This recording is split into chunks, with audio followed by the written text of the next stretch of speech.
சரி ஓகேங்க. இந்த செகண்ட் லெசன் பார்த்தீங்கன்னா புவி மாதிரி அப்படின்ட்டு சரிங்களா. புவி மாதிரியில் முக்கியமான பாயிண்ட்ஸ் மட்டும் நம்ம பார்த்துலாம். ஃபர்ஸ்ட் இங்கே திசைகள் சரிங்களா.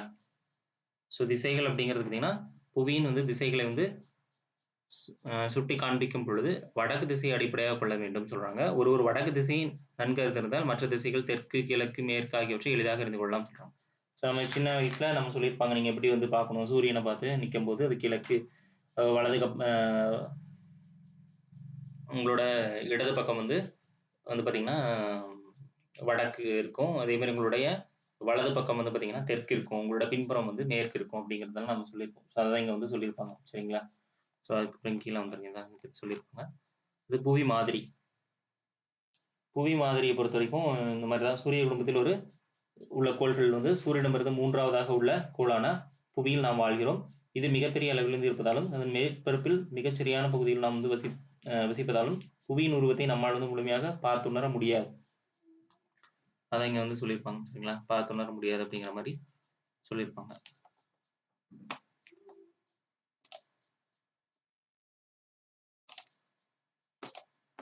ஓகே, இது மிகப்பெரிய அளவில் இருப்பதால் பார்த்து உணர முடியாதுன்னு சொல்லியிருப்பாங்க. ஓகேங்களா. விண்வெளிக்கு சென்று முழுமையாக பார்க்கலாம். எனவே பூமியை வந்து முழுமையாக பார்த்துணர அதில் உள்ள சிறப்பையும் புவியை போன்று கற்பனையை வந்து முப்பரிமாணத்தில் வந்து நம்ம என்னது எடுத்துக்கிறோம். ஸோ ஒரு மாடல் வந்து எடுத்துட்டா அதான் புவி மாதிரி சொல்றாங்க சரிங்களா. ஓகே, எக்ஸாம் பாயிண்ட் வேண்டாம். ஓகே, புவி பொறுத்த வரைக்கும் 510.1 மில்லியன் சதுர கிலோமீட்டர் பரப்பளவு இருக்கு. சரி, அப்போ புவியோட பரப்பளவு எவ்வளோ? 510.1 மில்லியன் சதுர கிலோமீட்டர். அதெல்லாம் முக்கியம். மில்லியனா பில்லியனா அதெல்லாம் ஓகே அதெல்லாம் தெரிஞ்சுக்கணும் கரெக்டா. ஓகே, புவியானது துருவ பகுதியில் தட்டையாகவும் நிலநடுக்கோட்டு பகுதியிலும் சற்று பருத்தும் கோள், அதாவது ஸ்பைரல் வடிவமாக காணப்படுகிறது சொல்றாங்க சரிங்களா. அது வந்து ஜியாய்டு வடிவம் சொல்லுவாங்க, அது புவிக்கோள வடிவம் சொல்லுவாங்க. ஆனாலும் புவியின் வடிவத்தை எந்த வடிவத்திலும் உருவத்துடன் ஒப்பிட முடியாது. ஸோ எனவேதான் புவி வடிவம் உள்ளது ஜியாய்டு வடிவம் சொல்றாங்க. ஸோ அதான் சொன்னேன், இது திரும்ப கேட்கறது புவியோட வடிவம் என்ன அப்படின்னு, ஜியாய்டு வடிவம் சரிங்களா. ஓகே, அதே மாதிரி புவி தனது அச்சில் 23 டிகிரி சாய்ந்து நிலையிலும் மேற்கிலிருந்து கிழக்காக தன்னைத்தானே சுற்றி வருகிறது. இதை நம்ம ஃபர்ஸ்ட் லெசன் படிக்கும் போதே பார்த்தோம், அங்க முன்னாடி போன கிளாஸ்ல. இந்த சாய்ந்த நிலையில் அச்சாக கொண்டு புவி மாதிரி அமைக்கப்பட்டுள்ளது சொல்றாங்க. ஸோ இந்த மாதிரி சாஞ்சுதான் அமைச்சிருக்காங்கன்னு சொல்றாங்க. ஸோ இந்த அச்சானது ஒரு கற்பனையாக இருப்பது போல் உண்மையான அச்சு நம்ம பூமியில் வந்து இல்லை என்பதில்ல சரிங்களா. இந்த மாதிரி நம்ம தான் வச்சுக்கணுமே தவிர பூமியில எந்த ஒரு அச்சும் கிடையாது அப்படின்னு சொல்றாங்க. ஓகே, உலகில் முதலாக புவி மாதிரியை கிபி 150ஆம் ஆண்டில் கிரேக்கர்கள் வந்து உருவாக்குனாங்க. அது இந்திய வானியல் அறிஞர் முதலாம் ஆரியப்பட்டர் அவர்கள் எழுதிய ஆரியப்பட்ட சித்தாந்தம், ஆரியப்பட்டர் எழுதுனது ஆரியப்பட்ட சித்தாந்தம் என்ற நூலில் விண்மீன்கள் வானில் மேற்கு புறமாக நகர்வது போன்ற தோற்றம் புவி தன்னுடைய அச்சில் தன்னைத்தானே சுற்றிக் கொள்வதால் விளைகிறது என்று குறிப்பிட்டுள்ளார். ஸோ அப்பவே வந்து அவர் வந்து சொல்லியிருக்காரு சரிங்களா. புவி வந்து சுத்திட்டு இருக்கிறனாலதான் விண்மீன்கள் வந்து நகர்வது போன்ற நமக்கு தோன்றுகிறது அப்படின்னு சொல்லி சொல்லியிருக்காங்க. ஓகே, புவி மாதிரியின் மீது கோடுகள் என்ன அப்படின்னு சொல்லி பார்க்கலாம் சரிங்களா. புவியின் ஒரு இடம் எங்கு அமைந்துள்ளது என்பதை மிக துல்லியமாக அறிந்து கொள்ளவும் தூரம் மற்றும் நேரம் ஆகியவற்றை கணக்கிடவும் புவியின் மீது கிடைமட்டமாகவும் செங்குத்தாகவும் கற்பனை கோடுகள் வந்து வரையப்படுகின்றன. இது வந்து அச்சக்கோடு மற்றும் தீர்க்கோடு சொல்றாங்க சரிங்களா.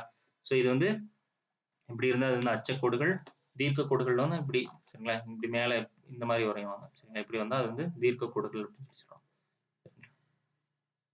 கிரேக்க ரோமானிய கணித வல்லுநர் வான் ஆய்வாளர்கள் மற்றும் புவியின் ஆய்வாளரான தாலமி, ரொம்ப முக்கியமான ஒரு சயின்டிஸ்ட் தாலமி என்பவர் முதலில் பார்த்தீங்கன்னா நிலவரைபடத்தின் அச்சு தீர்க்க கோடுகளை வந்து வரைந்தார். ஸோ இவர் தான் வந்து அச்சு தீர்க்க கோடுகளை வரைந்தவர். அப்போ முதலாக அச்சு தீர்க்க கோடுகளை வரைந்தவர் யாருன்னா தாலமி. இவருடைய ஜியாகிரபியா என்ற நூலில் வந்து புவியின் அளவும் அதன் மேற்பரப்பும் குறித்த விவரங்கள் அச்சக்கோடுகள் மற்றும் தீர்க்க கோடுகளின் அடிப்படையிலும் அமைந்த பல்வேறு இடங்களின் பட்டியலும் இடம்பெற்றுள்ளது சொல்றாங்க. ஸோ அச்சக்கோடுகள் லாட்டிடியூட் லாங்கிடியூட்னு சொல்லுவோம். ஸோ இங்க அச்சக்கோடு தீர்க்க கோடுன்னு சொல்லி பிடிப்போம் சரிங்களா. லாட்டிடியூட் புவியின் மீது கிழக்கிலிருந்து மேற்காக சரிங்களா, கிழக்கிலிருந்து மேற்காக சரிங்களா, இப்படி கிழக்கிலிருந்து மேற்காக வரையப்பட்ட கற்பனை கோடுகள் அச்சக்கோடுகள் சொல்றாங்க. புவியின் மையத்தில் வந்து காணப்படும் போது 0 டிகிரி அச்சக்கோடு நிலநடுக்கோடு நம்ம வச்சுக்கிறோம். அது அச்சக்கோடுகளின் தொடக்கம் சொல்றாங்க. ஸோ இக்கோட்டின் வடக்கும் தெற்கிலும் 90 டிகிரி வரை வந்து இணையாக கோடுகள் வந்து சமதூர இடைவெளியில் வந்து வரையப்படுகின்றன. ஒவ்வொரு அச்சக்கோட்டிற்கும் இடைப்பட்ட நிலப்பரப்பு தூரம் வந்து கிட்டத்தட்ட 111 கிலோமீட்டர். ஸோ திரும்ப கேட்கறது.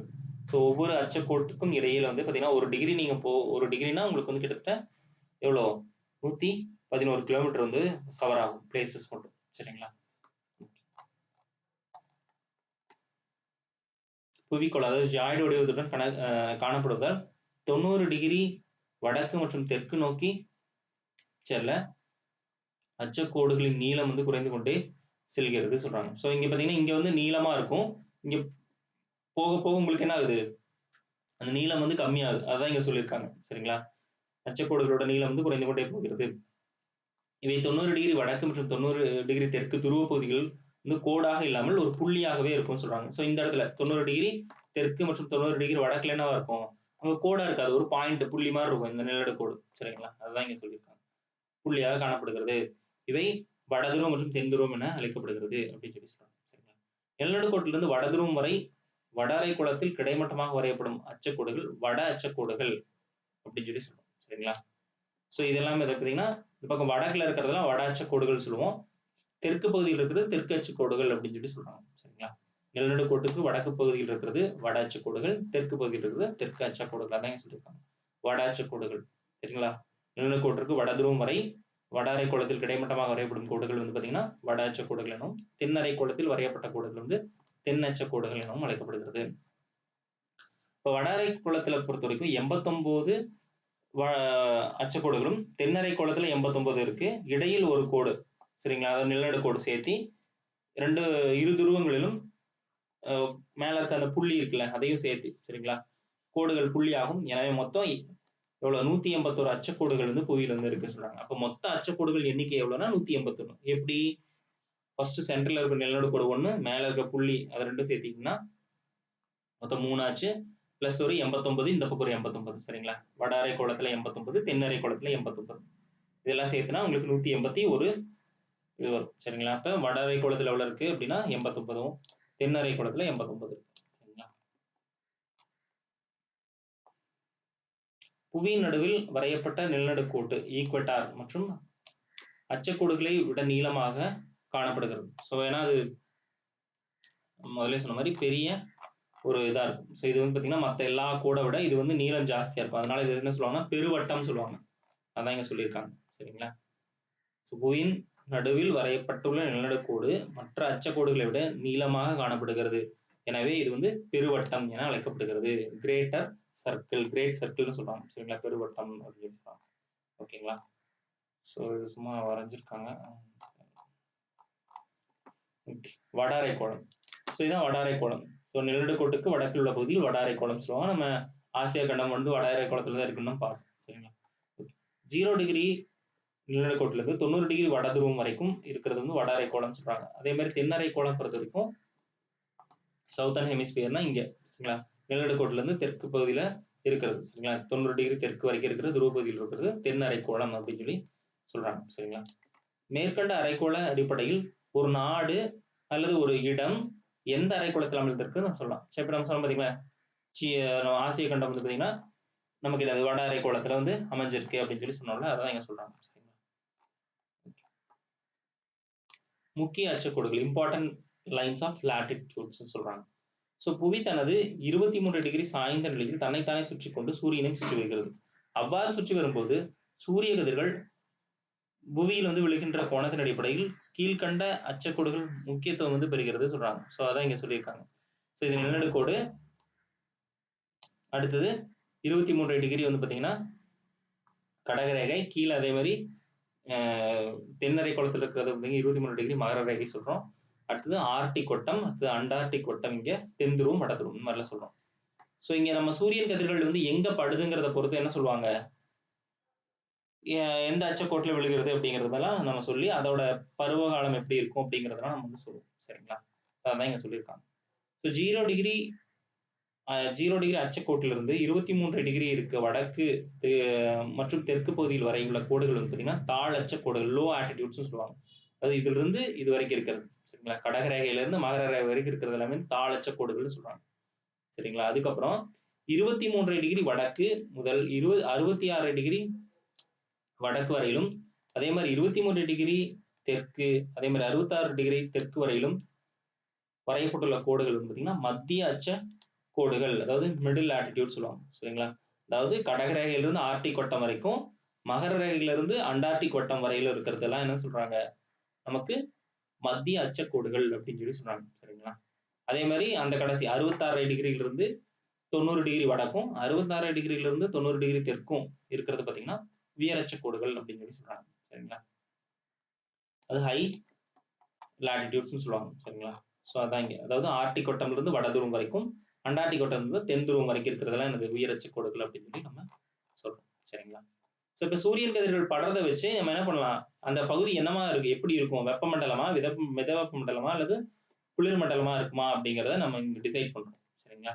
ஸோ சூரியன் கதிர்கள் புவியின் மீது விழுகின்றன. கதிர்கள் அனைத்து இடங்களும் சமமாக விழுவதில்லை. மாறாக நிலநடுக்கோட்டு பகுதியில் செங்குத்தாகும். நிலநடுக்கோட்டு பகுதியில் கண்டிப்பா இங்க டைரக்டா அப்படி செங்குத்தா விழும்.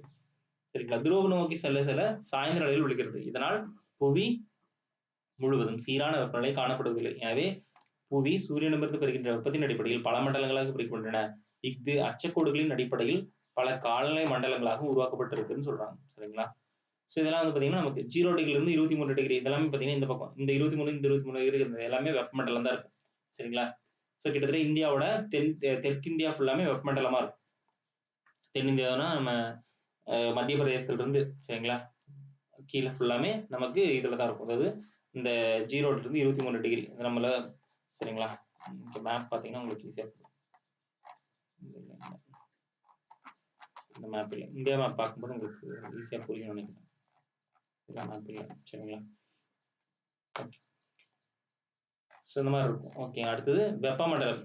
வெப்பமண்டலம் அப்படிங்கிறது பார்த்தீங்கன்னா நான் சொன்னது 23 டிகிரிலிருந்து 23 டிகிரிக்கு வெப்பமண்டலமா இருக்கும்னு சொல்லியிருப்பாங்க. அதான் இங்க சொல்லியிருப்பாங்க. சரிங்களா? இப்போதைய வெப்பமண்டலம் அப்படின்னு சொல்லியிருப்பாங்க. ஓகேங்களா? ஏன்னா சூரியன் கதிர்கள் இங்க செங்குத்தாக விடும் அப்படின்னு சொல்லலாம். மிதவெப்பமண்டலம்னா அந்த 23லிருந்து 66 டிகிரி வரைக்கும் இருக்குன்னு சொன்னோம் பார்த்தீங்களா? அதாவது மத்திய அச்சக்கோடுகள் சொல்லலாம். அந்த பகுதி பார்த்தீங்கன்னா மிதவெப்பமண்டலமா இருக்கும். ஸோ அங்க வந்து பார்த்தீங்கன்னா சூரியனோட கதிர்கள் வந்து சாய்வாக கொஞ்சம் சாய்வா விழுது. சரிங்களா? சாய்வாக விழுவதால் வந்து இங்க மிதவெப்பமான மண்டலம் வந்து நிலவுகிறது சொல்றாங்க. இது வந்து மிதவெப்ப மண்டலம் என அழைக்கப்படுகிறது.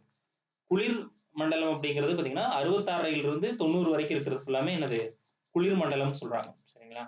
ஸோ அந்த துருவ பகுதி கிட்டத்தட்ட சரிங்களா? இங்க மிக மிக குறைவாகவே இருக்கு. எது அப்படின்னு சொல்றாங்க.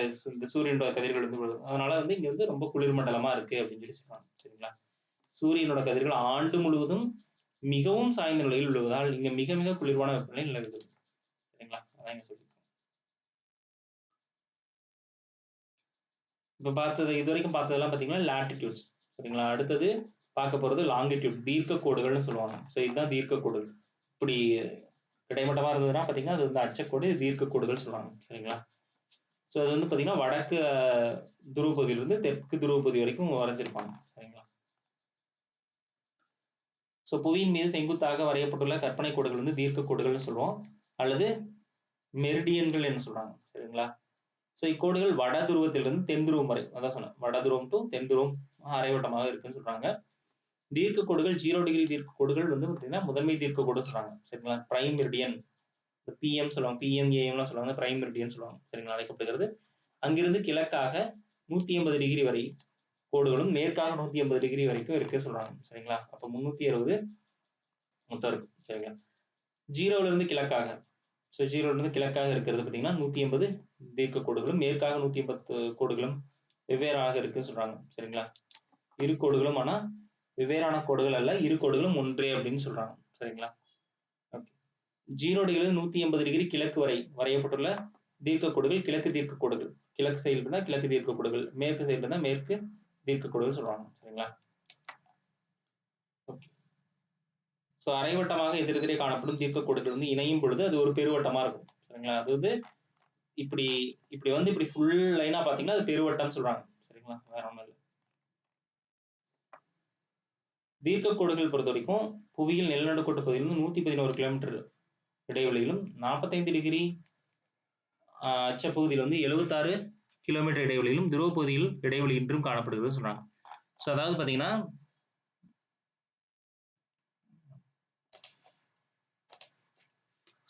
இந்த இடம்,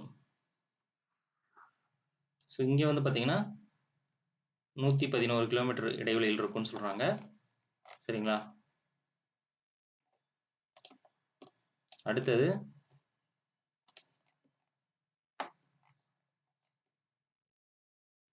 நாற்பத்தைந்து டிகிரி அச்சப்பகுதியில் 79 கிலோமீட்டர். ஸோ 45னா கொஞ்சம் மேலே. சரிங்களா? இங்க 0 டிகிரி, இந்த 45னா கொஞ்சம் மேலே இருக்கு. இந்த இடத்துல 79 இங்க இருக்கும். துருவ பகுதியில ஃபுல்லாமே 0 அப்படின்னு சொல்லி சொல்றாங்க. சரி, அப்ப இங்க வந்து தான் 111, இங்க 78, இங்க வந்து 0 அப்படின்னு சொல்லி இந்த மாதிரி இடைவெளி வந்து போக போக கம்மியாயிட்டே இருக்குல்ல, அந்த இடைவெளி கிலோமீட்டர்ல வந்து சொல்றாங்க. நம்மளுடைய பூமியில எவ்வளவு கிலோமீட்டர் இடைவெளியில அந்த இதெல்லாம் இருக்கு அப்படிங்கிறதா அங்க வந்து சொல்றாங்க. சரிங்களா? அதான் இங்க சொல்லிருக்கேன். 79 இடைவெளியும் துருவ பகுதியில வந்து இடைவெளியே இல்லாமையும் இருக்கு அப்படின்னு சொல்லி சொல்றாங்க. சரிங்களா? ஸோ கிழக்கு அரைக்கோளம். ஸோ இதான் சொல்ல பார்த்தீங்களா? கிழக்கு அரைக்கோளம். ஸோ கிழக்கு பகுதியில் இருக்கிறதால கிழக்கு அரைக்கோளம், நமக்கு மேற்கு பகுதியில் இருக்கிறதால மேற்கு அரைக்கோளம். சரிங்களா?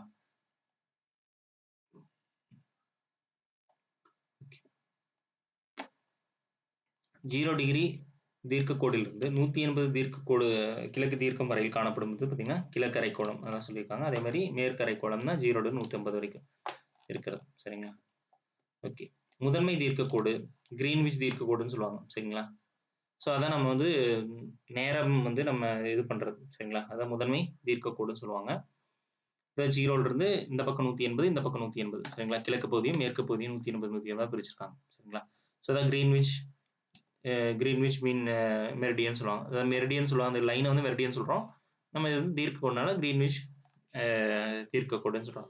ஸோ கிரீன்விச் எங்க இருக்குன்னு பார்த்தீங்கன்னா இங்கிலாந்து நாட்டில் உள்ள லண்டனுக்கு அருகில் உள்ள கிரீன்விச் அப்படிங்கிற இடத்துல இருந்து இருக்கு. சரிங்களா? ராயல் வானியல் ஆய்வு மையம் அமைந்துள்ள இடத்துல தான் இருக்கு. ஸோ இம்மையத்தின் வழியாக செல்லும் தீர்க்க கோட்டினை தீர்க்க கோடுகளின் தொடக்கமாக வைத்துக் கொள்வதோடு 1884ஆம் ஆண்டு அமெரிக்காவின் வாஷிங்டன் நகரில் நடைபெற்ற பன்னாட்டு கருத்தரங்கில் அனைத்து நாடுகளும் ஒப்புக்கொண்டன. எனவே இது இக்கோடு 0 டிகிரி என வரையப்பட்டுள்ளது. இக்கோடு முதன்மை தீர்க்க கோடு, அதாவது PM, அதாவது பிரைம் மெரிடியன் சொல்றாங்க. சரிங்களா? கிரீன்விச் வழியே செல்வதால் இது வந்து கிரீன்விச் தீர்க்க கோடுன்னு சொல்லுவாங்க. திரும்ப திரும்ப கேட்பாங்க கிரீன்விச் தீர்க்க கோடு. ஓகேங்களா? இது வந்து பாத்தீங்கன்னா நமக்கு என்ன இது நேரம், இதை அடிப்படையா வச்சுதான் நேரம் வந்து கணக்கிடுறாங்க. ஸோ இது வந்து ஒரு இது பின்னாடி பார்க்கலாம் நேரம் எப்படி பண்றாங்கன்ட்டு. இதுல இருந்து நம்ம ஸ்டார்ட் பண்றது அப்படின்னா வச்சுட்டு இந்த பக்கம் போனா ஒரு கம்மியாகும், இந்த பக்கம் போனா ஜாஸ்தியாகும் அப்படிங்கிற மாதிரி சொல்லுவாங்க. சரிங்களா? ஓகே. அடுத்து பன்னாட்டு தேதிக்கோடு, இன்டர்நேஷனல் டேட் அலைன். சரிங்களா? பன்னாட்டு தேதிக்கோடு பார்த்தீங்கன்னா 180 டிகிரி தீர்க்க கோடானது பன்னாட்டு தேதிக்கோடாக வச்சிருக்காங்க. சரிங்களா? 180 டிகிரி இந்த 182 ஜாயிண்ட் ஆகுது. ஸோ பூமி வந்து பார்த்தீங்கன்னா இப்படி ஜாயிண்ட் ஆகி தான் இருக்கும். ஸோ இந்த 180 தான் என்ன வச்சிருக்காங்க, அந்த அதாவது இந்த 180 இந்த ரெண்டு பார்த்தீங்கன்னா இந்த பக்கம் ரெண்டும் ஜாயிண்ட் ஆயிருக்கும். ஸோ இந்த 180 நம்ம என்ன வச்சிருக்கோம், தேதி கோடா வச்சிருக்காங்க. சரிங்களா? ஸோ இந்த தேதி கோடு பார்த்தீங்கன்னா உங்களுக்கு இப்படி ஸ்ட்ரெயிட் லைனா வராது, கொஞ்சம் வளைஞ்சு வரும். சரிங்களா? அதுக்கு காரணம் என்னன்னு சொல்றாங்க.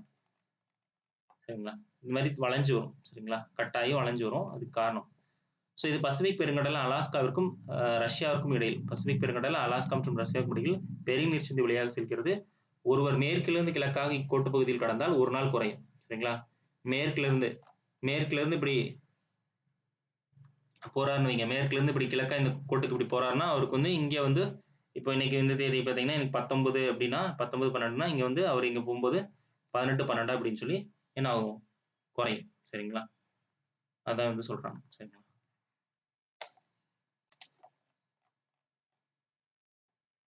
ஸோ பன்னாட்டு தேதிக்கூடு வளைந்து செல்வதற்கு காரணம் என்னன்னு அதான் சொல்றேன் பார்த்தீங்களா? வளைந்து செல்வதற்கு காரணம் என்னன்னு பார்த்தீங்கன்னா, இப்போ ஒரே நாட்டு இப்போ ரஷ்யா அந்த மாதிரி ஒரு நாட்டுக்குள்ள இருந்து இன்னொரு நாட்டுக்கு போகும்போது உங்களுக்கு டேட் வந்து கம்மியாச்சுன்னா பரவாயில்ல. ஒரே நாட்டுக்குள்ள வெவ்வேறு தேதிகள் வந்து இருக்கக்கூடாது அப்படிங்கிறதுக்காக தான் அந்த நாட்டோட பார்டர்லாம் கட் பண்ணி அப்படி வந்து உங்களுக்கு வளைஞ்சு கொடுத்துருப்பாங்க. சரிங்களா? பன்னாட்டு தேதிக்கூடு வளைந்து செல்வதற்கு காரணம் இது நேராக சென்றால் ஒரு நாட்டிற்குள் 2 தேதிகள் அமையும். இந்த குழப்பத்தினை தவிர்க்கவே இக்கோடு வளைந்து காணப்படுகிறது. சரிங்களா? அப்போ ஒரே நாட்டுக்குள்ள 2 தேதி இருக்கக்கூடாது அப்படிங்கிறதுக்காக தான் என்ன பண்றாங்க, அப்படி கட் பண்ணி அந்த நாட்டை விட்டு இன்னொரு நாட்டுக்கு போகும்போது கம்மியாச்சுன்னா பிரச்சனை இல்லைன்னு சொல்லிட்டு வச்சிருக்காங்க. சரிங்களா? ஓகே.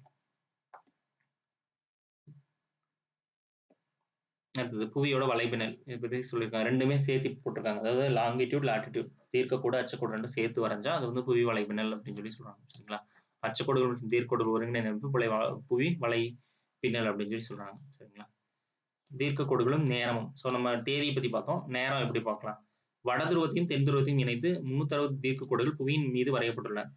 சரிங்களா? இதில் வந்து 180 கிழக்கு அரைக்கோளம் வரையிலும் 180 மேற்கு அரைக்கோளம் வரையிலும் இந்த கோடுகள் வந்து காணப்படுகிறது சொல்றாங்க. இக்கோடுகளை அடிப்படையாக கொண்டு நேரம் வந்து கணக்கிடப்படுகிறது சொல்றாங்க. புவி தன் அச்சில் ஒரு முறை தன்னைத்தானே சுற்றிக்கொள்ள எடுத்துக்கொள்ளும் கால அளவு என்ன அப்படி எல்லாத்துக்கும் தெரியும், 24 மணி நேரம். ஸோ அதாவது 23:56 நிமிஷம் அந்த மாதிரிலாம் சொல்லுவோம். ஸோ நம்ம 24 நம்ம எடுத்துக்கிறோம். சரிங்களா? அப்போ ஒரு மணி நேரத்துக்கு 60 நிமிடங்கள் 24 மணி நேரத்திற்கு 24 to 60 நிமிஷம் வச்சா பார்த்தீங்கன்னா 1440 நிமிஷம் வந்திருக்கும். சரிங்களா?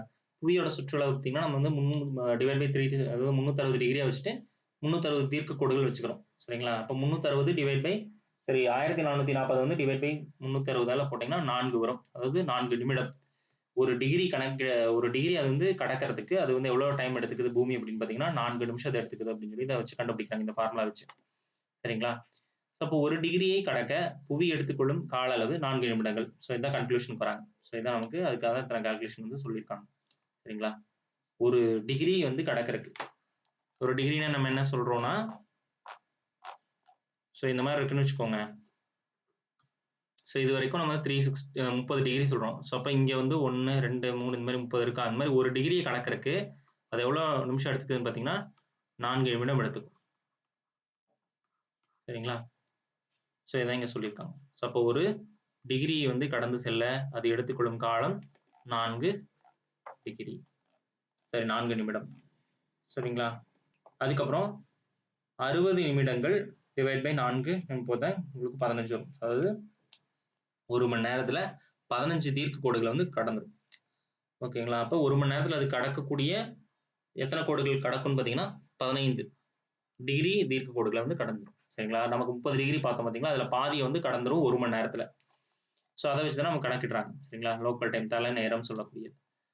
ஸோ ஒவ்வொரு தீர்க்க கோட்டிற்கும் நேராக சூரியன் வந்து உச்சியில் வரும் பொழுது அக்கோட்டின் எல்லா இடங்களிலும் நேரம் வந்து நண்பகல் 12 மணியே இருக்கும். ஸோ அதுவே தலை நேரம் சொல்றாங்க. சரிங்களா? அதாவது எந்த கோட்ல வந்து சூரியன் படுதோ அந்த டைம் வந்து 12 மணி அப்படின்னு வந்து வச்சுக்கணும். சரிங்களா? அப்ப 0 டிகிரி தீர்க்க கோடு அதாவது கிரீன்விச் தீர்க்க கோடு வந்து ஃபர்ஸ்ட் படுதுன்னா அந்த டைம் வந்து 12 மணின்னு வச்சுக்கணும். 12 o'clockன்னு வச்சுக்காங்க. சரிங்களா? ஸோ இதுவே தலை நேரம். ஸோ ஒவ்வொரு தீர்க்க கோட்டிற்கும் நேராக ஒரு நாளில் ஒரு முறை தான் சூரியன் வந்து நேராக வரும். சரிங்களா? மற்ற டைம்ல வராது. எனவே தலை நேரம் ஒவ்வொரு தீர்க்க கோட்டிற்கும் மாறுபடும் சொல்றாங்க. இப்போ 0 டிகிரி கிரீன்விச் தீர்க்க கோட்டிற்கு சூரியன் உச்சநிலையில் வரும் நண்பகல் 12 மணி இந்த இடத்திற்கு தலை நேரம் சொல்றாங்க. மேலும் பன்னாட்டு திட்ட நேரம் இங்க இருந்தா வச்சுக்கிறாங்க. ஸோ நம்ம இதை பேஸ் பண்ணி தான் மற்ற நாட்டுக்கு வந்து கணக்கிடுறாங்கன்னு சொல்றாங்க. அதுதான் கிரீன்விச் மீன் டைம் சொல்றாங்க. சரிங்களா? ஸோ எடுத்துக்காட்டாக கிரீன்விச் தீர்க்க கோட்ல நண்பகல் 12 மணி அப்படின்னா அது கிழக்கு தீர்க்கம் பாகை 1 பிற்பகல்ல என்னவா இருக்கும் 12 மணி 4 நிமிஷம். சரிங்களா? அப்படின்னு அங்க இருக்கும். புரிஞ்சுதுங்களா? தீர்க்க கோட்ல கிரீன்விச் தீர்க்க கோட்ல கீழே கொடுத்துருக்காங்க பார்க்கலாம். கொடுக்கலாம் நம்ம அதில் பார்ப்போம். ஸோ இப்போ இங்க வந்து பாத்தீங்கன்னா உங்களுக்கு 12 மணி அப்படின்னா 12 o'clock அப்படின்னா கிழக்கு பக்கம். சரிங்களா? இந்த சைடு எவ்வளவு இருக்கும் நமக்கு 12 4 இருக்கும். சரிங்களா? இந்த பக்கம் போக பிளஸ் ஆயிட்டே போகும். இந்த பக்கம் போகும்போது மைனஸ் ஆயிட்டே போகும். அப்ப இந்த பக்கம் என்னவா இருக்கும்னு பாத்தீங்கன்னா 11:56 இருக்கும். சரிங்களா? அடுத்த 4 நிமிஷத்துக்கு அப்புறம் இந்த கோட்டு மேல நமக்கு என்னது சூரியன் விழுகும். அப்ப இங்க வந்து 12 மணி ஆயிடும். சரிங்களா? அதான் சொல்லிருப்பாங்க. இதே இதுக்கு முன்னாடி 4 நிமிஷம் இதுக்கு அப்புறம் வந்து பாத்தீங்கன்னா 12:04 இங்க வந்து பாத்தீங்கன்னா இங்க வரும். சரிங்களா? ஸோ இந்த பக்கம் போகும்போது பிளஸ் இந்த பக்கம் போகும்போது மைனஸ் இந்த மாதிரி ஞாபகம் வச்சுக்கோங்க. கிழக்கு பக்கம் போகும்போது பிளஸும் மேற்கு பக்கம் வந்து மைனஸ். ஓகேங்களா? ஸோ பார்த்தீங்கன்னா அது முற்பகல் வந்து 11:56 இருக்கும் அதுக்கு முன்னாடி இருக்கிறது அப்படின்னு சொல்லி சொல்லியிருக்காங்க. சரிங்களா? ஸோ கிழக்கு தீர்க்கம் வந்து 12 மேற்கு பக்கம் பார்த்தீங்கன்னா ஒரு பாகையில் வந்து எவ்வளோ இருக்கும் 11:56 இருக்கும்னு சொல்லியிருக்காங்க. எனவே இந்த தீர்க்க கோட்டிலிருந்து கிழக்கே செல்ல செல்ல நேரம் கூடும், மேற்கே செல்ல செல்ல நேரம் வந்து குறையும் அப்படின்னு சொல்றாங்க. சரிங்களா?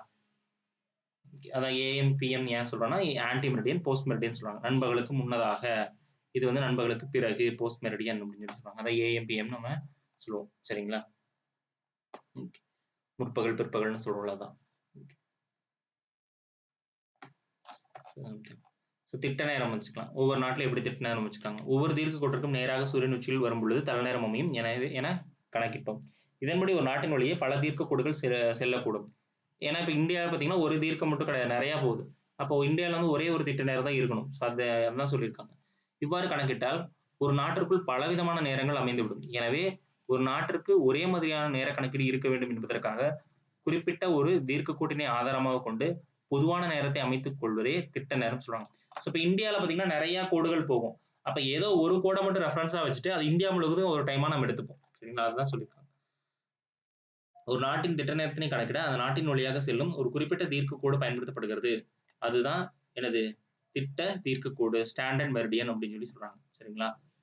இது 15 டிகிரி அல்லது 7.5 டிகிரியின் மடங்காக இருக்கும் விதமாக தேர்ந்தெடுக்கப்பட்டுள்ளது. ஸோ இது முக்கியம். எவ்வளோ டிகிரி, எவ்வளோ மடங்கா இருக்க மாதிரி எடுத்துக்கிறாங்க அப்படின்னு பார்த்தீங்கன்னா 17 டிகிரி 7.5 டிகிரியின் மடங்காக இருக்க மாதிரி எடுத்துக்கிறாங்க. சரிங்களா? ஓகே. ஸோ இதற்கு காரணமாக நாட்டின் திட்ட நேரத்திற்கு கிரீன்விச் திட்ட நேரத்திற்கும் இடையே உள்ள வேறுபாடுனை 1 மணி நேரம் அல்லது அரை மணி நேரம் அப்படின்னு சொல்லி ஈஸியா நம்ம எடுத்துக்கலாம். சரிங்களா?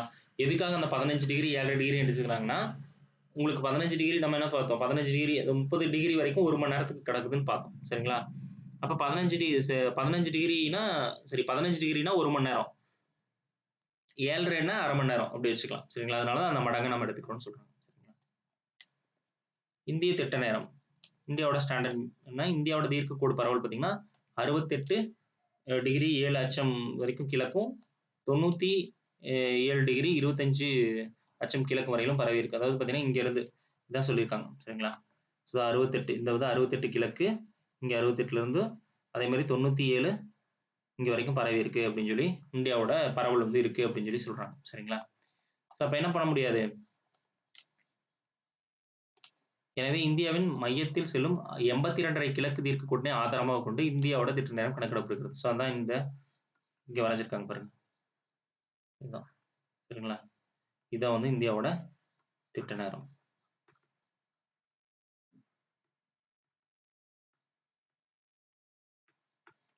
சரிங்களா? இந்தியாவோட திட்ட நேரம் வந்து இதான் வச்சிருக்காங்க.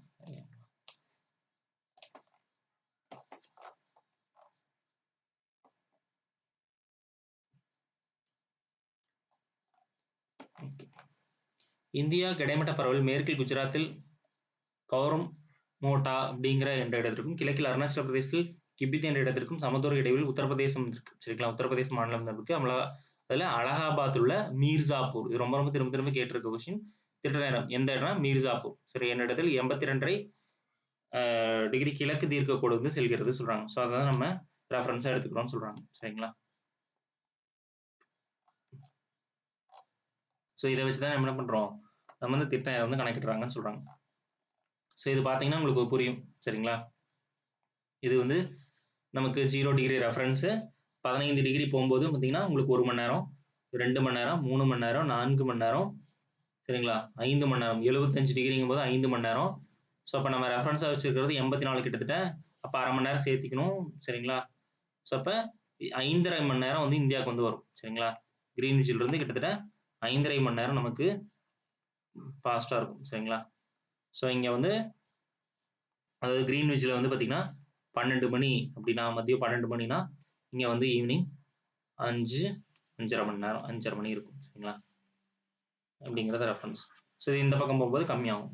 சரிங்களா?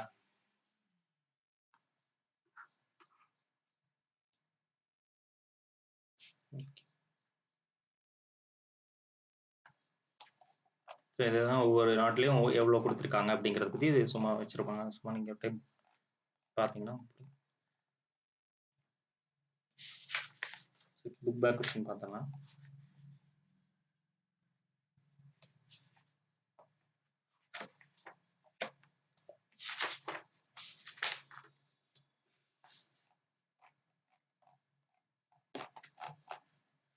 பெருவட்டம் என அழைக்கப்படுவது பார்த்தீங்கன்னா நிலநடுக்கோடு தான். சரிங்களா? பெருவட்டம் என அழைக்கப்படும் அச்சுக்கோடு வந்து நிலநடுக்கோடு தான்.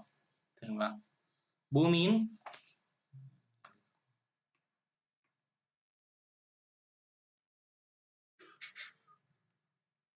பூமியின் மீது கிழக்கு மேற்காக கிடைமட்டமாக வரையப்படும் கோடுகள் பார்த்தீங்கன்னா அச்சக்கோடுகள்.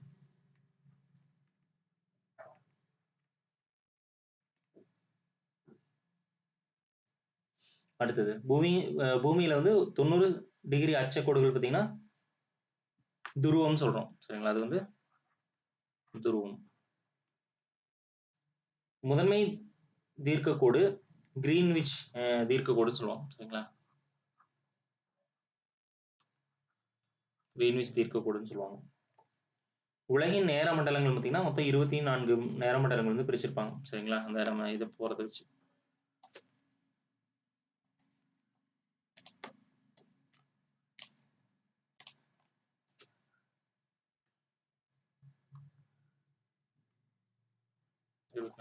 நேர மண்டலங்கள் அடுத்தது புவியோட வடிவம் வந்து ஜியாய்டு வடிவம். சரிங்களா? புக் பேக் கொஸ்டின் தான் திரும்ப திரும்ப கேட்குற கொஸ்டின். வட துருவம் என்பதுங்க 90 டிகிரி வட அச்சக்கோடு தான் உங்களுக்கு. சரிங்களா? இதுக்கு இது ஆன்சர். சரிங்களா? அடுத்தது 0 டிகிரி முதல் 180 டிகிரி கிழக்கு தீர்க்கக்கோடு வரை காணப்படும் புவிப்பகுதி இவ்வாறு அழைக்கப்படுகிறது அப்படின்னு பார்த்தீங்கன்னா கிழக்கு அரைக்கோளம். சரிங்களா? கிழக்கு அரைக்கோளம். இது 23 டிகிரி வட அச்சக்கோடு இவ்வாறு அழைக்கப்படுகிறது அப்படின்னா மகர ரேகை சொல்லுவாங்க. 180 டிகிரி தீர்க்கக்கோடு அப்படிங்கிறது பார்த்தீங்கன்னா பன்னாட்டு தேதிக்கோடு. சரிங்களா? தேதிக்கோடு நம்ம பார்த்தோம்ல அந்த கடைசியில இருக்கும் வளைஞ்சு வருவோம்னு சொல்லி பார்த்தோம் தேதிக்கோடு. கிரீன்விச் தீர்க்கக்கோட்டிற்கு நேர் உச்சியில் வந்து சூரியன் இருக்கும் பொழுது அவ்விடத்தோட நேரம் பார்த்தீங்கன்னா நண்பகல் 12 மணி. சரிங்களா? அதை ரெஃபரன்ஸாக வச்சுக்கிறோம் நம்ம. ஒரு நாளுக்கு எத்தனை நிமிடங்கள் இருக்குன்னா நம்ம அந்த ஃபார்முலாஸ் பார்த்தோம் பார்த்தீங்களா 1440 நிமிடங்கள் இருக்கு. கீழ்காணும் தீர்க்கக்கோடுகளில் இந்தியா திட்ட நேர கோடாக உள்ளது. கீழ்காணும் தீர்க்கக்கோடுகளில் இந்திய திட்ட நேரம் எவ்வளவு இருக்கும் பார்த்தீங்கன்னா 82 வச்சுக்கிறோம். சரிங்களா? 82 தான் நம்ம ரெஃபரன்ஸாக வச்சுக்கிறோம். அதை வச்சு தான் நம்ம 5.5 மணி நேரம்னு கால்குலேட் பண்றோம். சரிங்களா? அச்சக்கோடுகளோட மொத்த எண்ணிக்கை அப்படிங்கிறது பார்த்தீங்கன்னா 181. அது நம்ம பார்த்தோம். சரிங்களா? 89 பிளஸ் 3 பார்த்தோம். சரிங்களா? அடுத்தது தீர்க்கக்கோடுகளோட மொத்த எண்ணிக்கை பார்த்தீங்கன்னா 360. சரிங்களா? இந்த பக்கம் 180, இந்த பக்கம் 180 சொல்லி 360 இருக்கு சொல்றோம். சரிங்களா? இதெல்லாம் நீங்க ஒரு டைம் படிச்சு பார்த்து நீங்க பண்ணிக்கலாம். பொறுத்துக பார்த்தீங்கன்னா 0 டிகிரிங்கிறது நிலநடுக்கோடுன்னு சொல்லுவோம். 0 டிகிரி தீர்க்கக்கோடு அப்படிங்கிறது பார்த்தீங்கன்னா கிரீன்விச் தீர்க்கக்கோடு தான் நம்ம 0 டிகிரி தீர்க்கக்கோடுங்கிறது. 180ங்கிறது தேதிக்கோடு. 90 டிகிரி அச்சக்கோடுங்கிறது துருவம். சரிங்களா? மேல. ஸோ அவ்வளோதான் புக் பேக்ல. சரிங்களா?